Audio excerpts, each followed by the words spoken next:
Tu l'as jetée? La montre à 1500 $ que mon père m'a offerte en cadeau d'anniversaire? Mon mari, Sean, a reçu une montre de la part de son beau-père. Elle ne l'a jamais quitté. C'est vrai. Je l'ai jeté à la poubelle. Je le referai aussi. Tu es un enfoiré. Tu le sais? Es-tu fou? Je suppose que vous pourriez le voir ainsi, mais Mon nom est Michaela, Mickey pour faire court, et j'ai 29 ans. Lucie et moi nous sommes mariés il y a 1 an, et malheureusement, nous vivons avec les beaux-parents de Lucie dans leur maison. Chaque jour est un enfer vivant. Je prierai pour me réveiller de ce cauchemar horrible. Mon beau-père ne manque jamais une occasion de me mettre à terre. Il aime se vanter, tu n'es même pas bonne à faire du thé. il a lancé une assiette sur elle pour avoir été contre lui. J'ai commencé à remarquer que mon beau-père était assez xénophobe. Il était très critique envers moi, un immigrant étranger. J'aime être interprète. C'est un travail où je sens que mes compétences sont les plus utiles. Bien que la plupart de mon travail ait été fait à la maison pour interpréter des réunions et des choses comme ça, il y avait des affectations où je devais être sur le terrain. C'est un travail où je sens que mes compétences sont très utiles. J'étais très bonne dans mon travail, et je n'appréciais pas que mon beau-père insulte toujours mon travail. Lorsqu'il partait en vrille, je me disais, qu'est-ce qui ne va pas chez toi? Détester quelqu'un juste parce qu'il parle anglais? Juste parce qu'ils sont un étranger? Je n'aime pas les pays étrangers. Je déteste l'anglais. Je ne veux pas entendre un mot d'anglais, et pourtant, mon fils épouse une immigrante anglophone et l'amène à moi. J'entends souvent mon beau-père râler sous son souffle. Je ne supporte pas les étrangers. Zene? Très zene. Même si les paroles de mon beau-père m'ont déplu, je me suis abstenue de parler. Je pensais que même s'il disait de telles choses horribles, il était le père de Lucie et je devais juste supporter. Au début, je pensais, juste parce qu'il me déteste maintenant ne signifie pas qu'il n'apprendra pas à m'aimer avec le temps. Même s'il ne peut même pas me regarder sans faire une grimace ou même essayer de me connaître à cause de ses préjugés. Je vais t'apprendre à être japonais correctement. Il me donne des tâches à faire à la maison. Il y avait le nettoyage, comme la lessive, mais je devais aussi lui masser les épaules. Cela me rendait très triste de penser que mon beau-père nous avait manipulés pour emménager avec eux parce qu'il voulait secrètement gagner de l'argent. Cela me rendait très triste de penser que mon beau-père nous avait manipulés pour emménager avec eux parce qu'il voulait secrètement me rendre malheureuse. Il pense que parce que je suis d'un pays étranger, je ne serai pas bonne à la cérémonie du thé ou à cuisiner un repas décent. Ces mots étaient si sarcastiques et blessants pour moi chaque jour. Je l'ai regardé et lui ai dit, même si je suis d'un autre endroit, j'ai vécu au Japon et j'aime la culture japonaise. Ton comportement est embarrassant. Au moins, c'est ce qu'il m'a semblé. Je savais que je ne pourrais jamais le comprendre. Bien que ma belle-mère présente ses excuses pour lui, elle sait qu'elle ne peut rien lui dire. Je me sens désolée pour elle, et je le détestais de penser qu'il pouvait contrôler d'autres personnes et les faire souffrir. Je détestais mon beau-père d'être comme ça. Il y a eu des moments où je voulais dire la vérité à Lucie sur ses parents, mais elle était très occupée par le travail et elle voyageait beaucoup. Je ne pouvais pas lui en parler parce que je ne voulais pas l'inquiéter. Hey, c'est l'heure de déjeuner.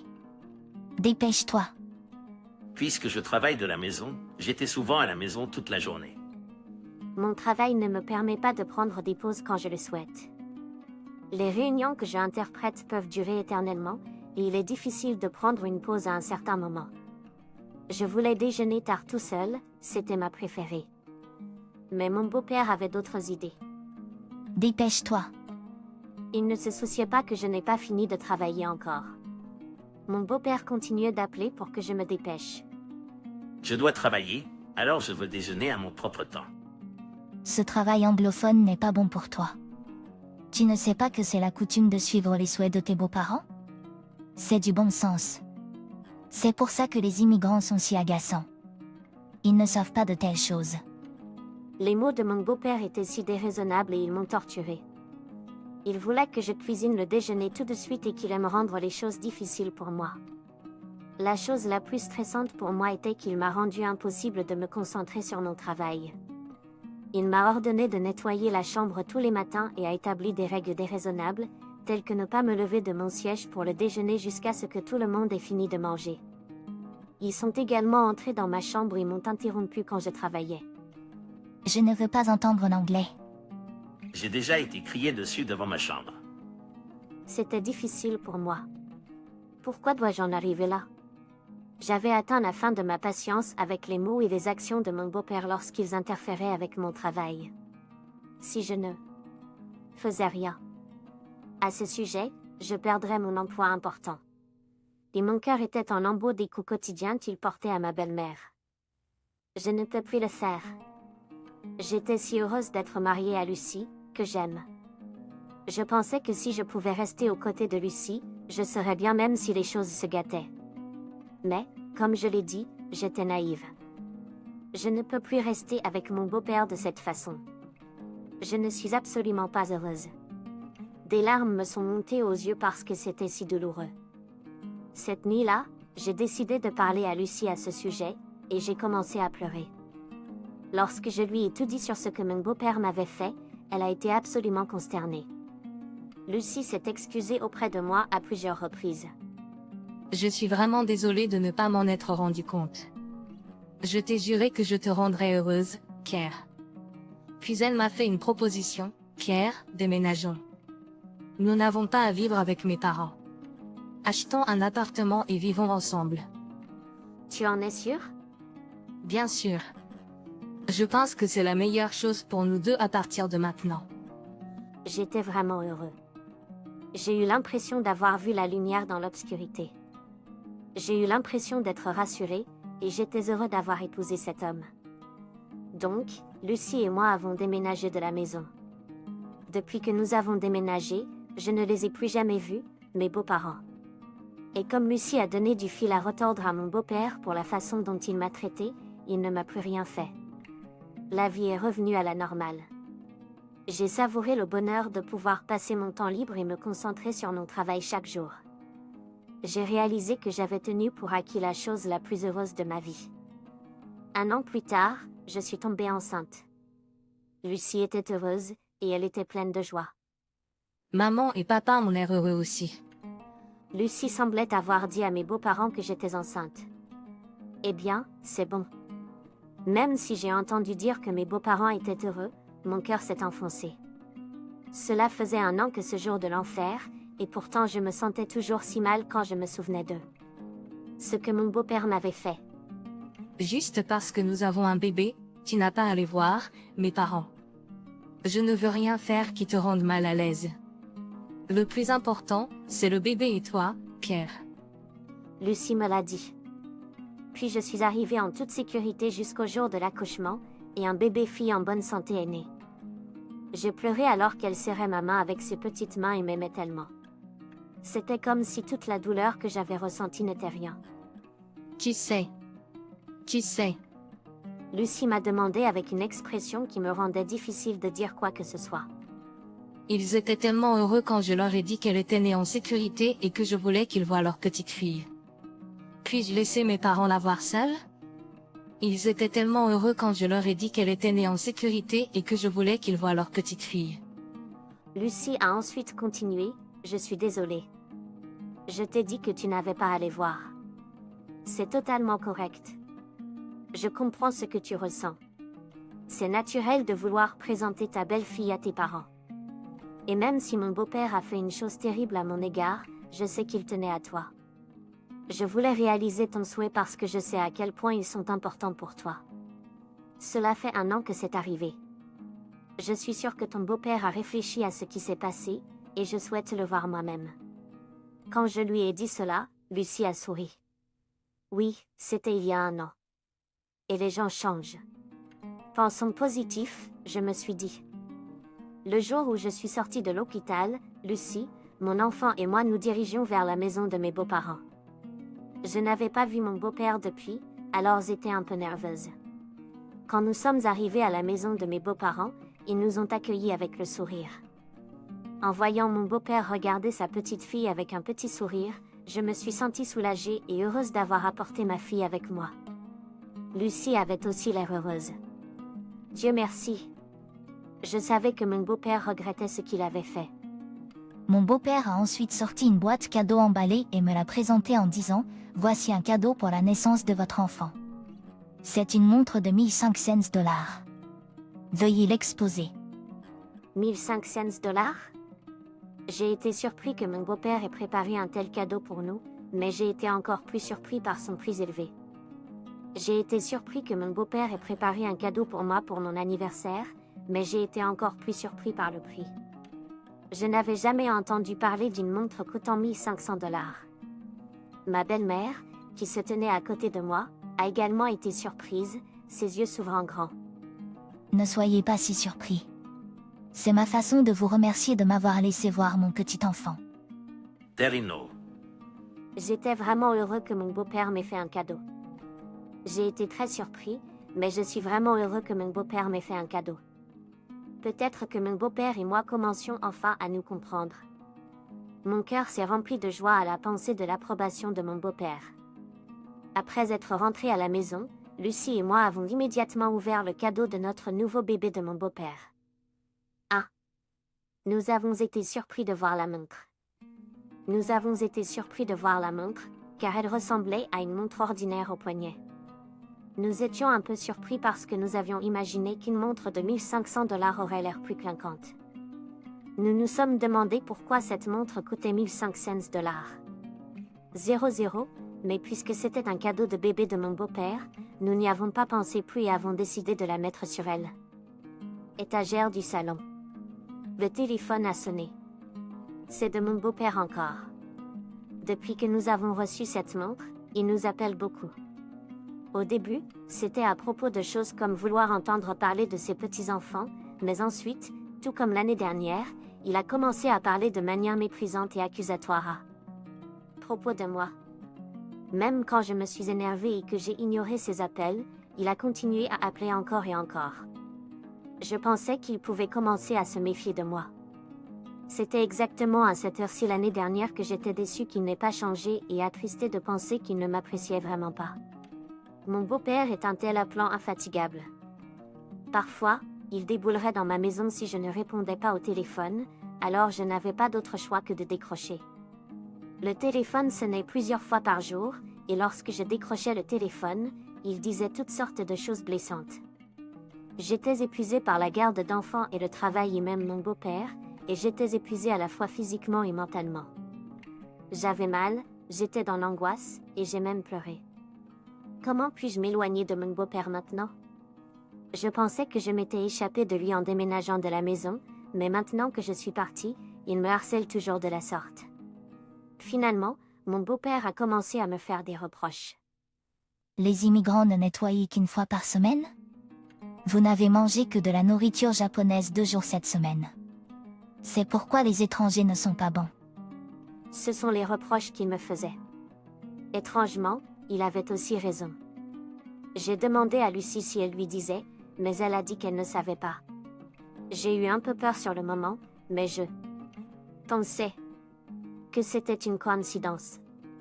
Mais ensuite, il a continué à me faire des reproches plusieurs fois, et je trouvais que c'était vraiment bizarre, car tout ce que mon beau-père disait était vrai, et les reproches qu'il me faisait étaient de plus en plus spécifiques jour après jour.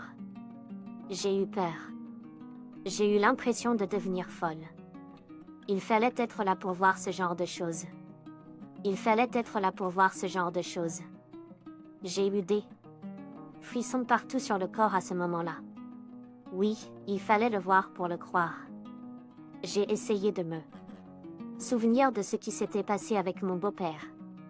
Non, ce n'était pas possible. J'ai réalisé. J'étais en état de choc lorsque j'ai réalisé ce qui s'était passé et je n'ai pas pu arrêter mon corps.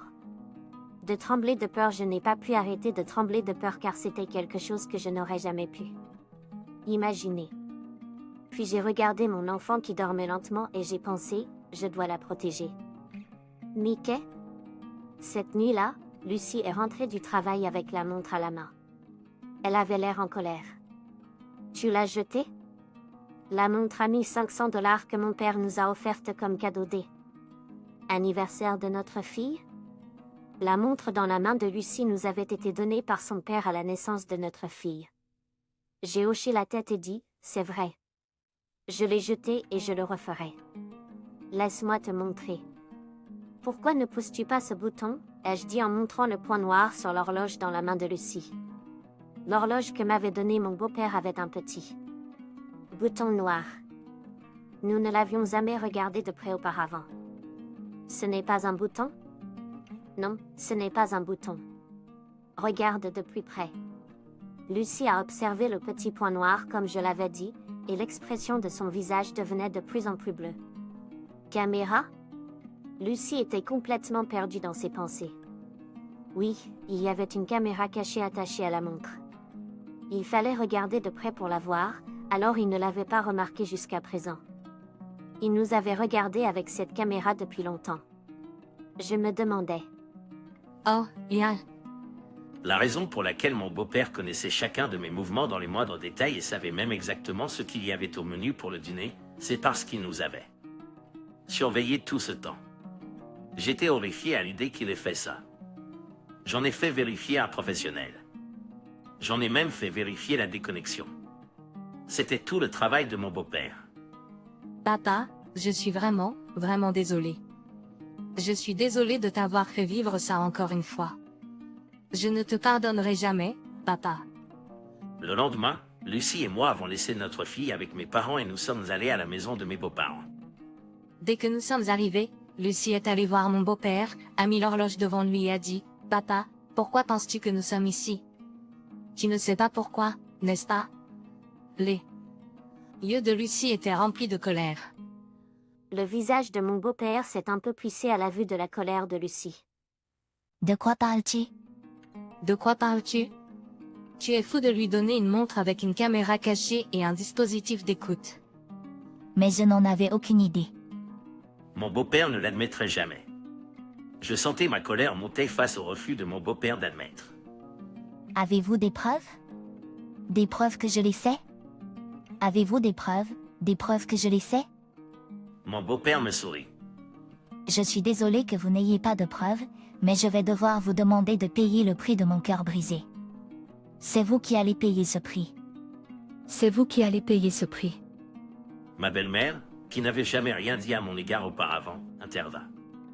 Parce que je divorce de vous. Quoi? De quoi parlez-vous? Il était un peu bouleversé, mais il ne semblait pas prendre cela au sérieux. C'est tant mieux, car jusqu'à présent, ma belle-mère n'avait jamais désobéi à mon beau-père de quelque manière que ce soit. Je l'ai dit à ma mère à l'avance ce que mon père avait fait. Après que Lucie me l'a dit, j'ai regardé votre chambre. Quoi? Mon beau-père, qui avait l'air détendu il y a un instant, devenait impatient. Je voulais croire que c'était un mensonge, trop. L'espionnage et la photographie sont un crime, vous savez. Mais dans votre chambre, il y avait des vidéos de Lucie et sa famille, sa maison, et ainsi de suite. Je ne peux pas croire que vous l'ayez vraiment fait. Je voulais croire que c'était un mensonge, trop. L'espionnage et la photographie sont un crime, vous savez. Mais dans votre chambre, il y avait des vidéos de Lucie et sa famille, sa maison, et ainsi de suite. Je ne peux pas croire que vous l'ayez vraiment fait. Je voulais croire que c'était un mensonge, trop. L'espionnage et la photographie sont un crime, vous savez. Mais dans votre chambre, il y avait des vidéos de Lucie et sa famille, sa maison, et ainsi de suite. Je ne peux pas croire que vous l'ayez vraiment fait. Mon beau-père était hors de lui. Lucie vous interrogea plus loin. J'ai demandé à ma mère de trouver les reçus pour cette montre. Voici. Sean a mis les reçus et les formulaires de commande pour les montres devant son beau-père. Cette montre est sur mesure. Vous avez commandé une caméra cachée et un fil de son, n'est-ce pas? J'ai des preuves solides ici. Alors, sachant qu'il ne pouvait plus s'en tirer, il a tout avoué.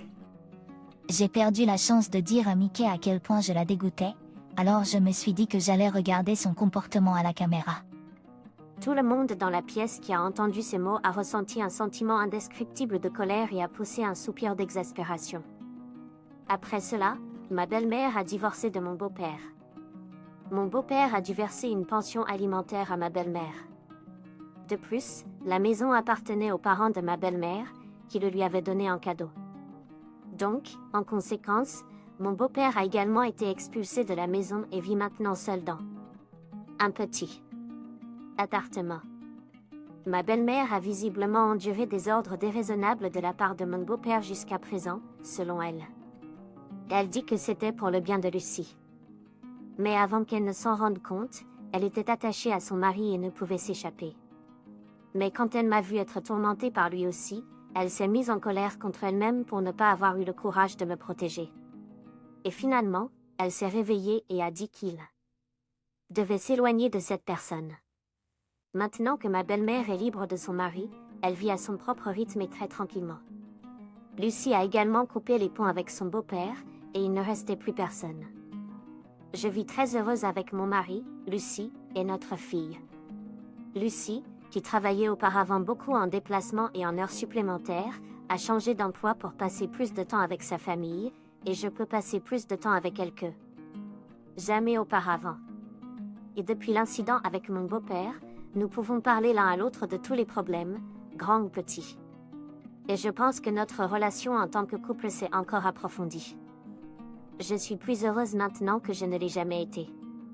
Le bonheur prend différentes formes pour différentes personnes, mais je veux chérir mon propre bonheur. Il est mal de se sacrifier pour le bonheur de quelqu'un d'autre.